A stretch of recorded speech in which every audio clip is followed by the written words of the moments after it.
రోట్లో దంచిన పచ్చి చలిమిడితో సొంటి సోంపు వేసి పైన కరకరలాడుతా లోపల సాఫ్ట్ గా టేస్టీగా ఉండే బూరెల్ని నేను ఎలా చేశానో మీరు చూసేయండి. రాత్రంతా నానబెట్టి వడకట్టుకున్న బియ్యాన్ని ఇట్లా క్లాత్ మీద వేసి ఫ్యాన్ వేసి ఆరబెడదాం. ఆరిన బియ్యాన్ని జార్లో పోసుకొని గ్రైండ్ చేసి జల్లిచ్చి పౌడర్ తీసుకొని వస్తాం. నలుపు రాకుండా ఇట్లా కొబ్బరి తురుముకుందాం. 1 కప్పు బియ్యం పిండికి 1/2 కప్పు బెల్లం, 1/2 కప్పు కొబ్బరి, 4 స్పూన్లు వెన్న, 1/2 కప్పు బెల్లం వేద్దాం. దంచుదాము.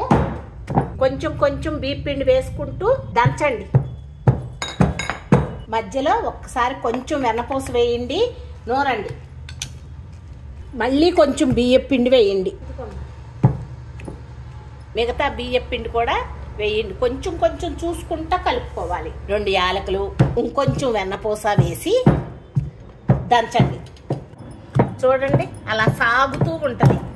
వీటితో ఇలా నూరిన పిండితో అప్పాలు కూడా చేస్తారు, అద్భుతంగా ఉంటాయి. ఇలాగే నూరండి, మెత్తగా బాగా నూరాలి.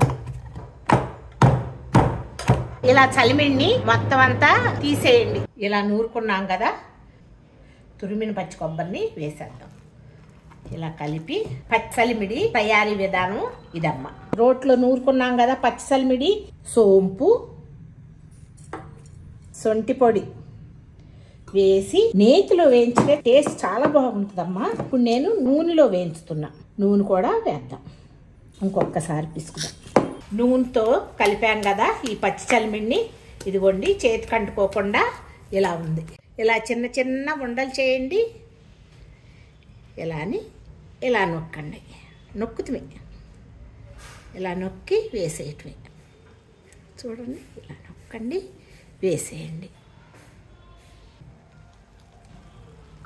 మా నాయనమ్మ వాళ్ళమ్మాళ్ళు వాళ్ళంతా కూడా పాకాలు తెలియదంటమ్మా ఆ రోజుల్లో. ఇలా రోట్లో దంచుకొని చేసేవాళ్ళ. ఒక్కసారి చేసుకొని టేస్ట్ చూడండి. ఒక్కొక్కటి తిప్పుదాం. మీడియం ఫ్లేమ్లోనే పెట్టండి, వేయించండి. పై మీద పెడితే పైన మాడిపోతాయి, లోపల ఉడకదు.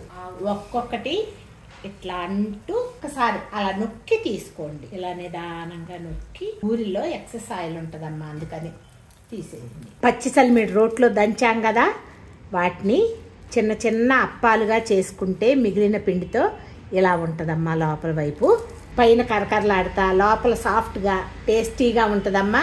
ఎప్పుడైనా ఒకసారి పాకం లేకుండా ఇలా బూరెలు చేసుకొని చూడండి.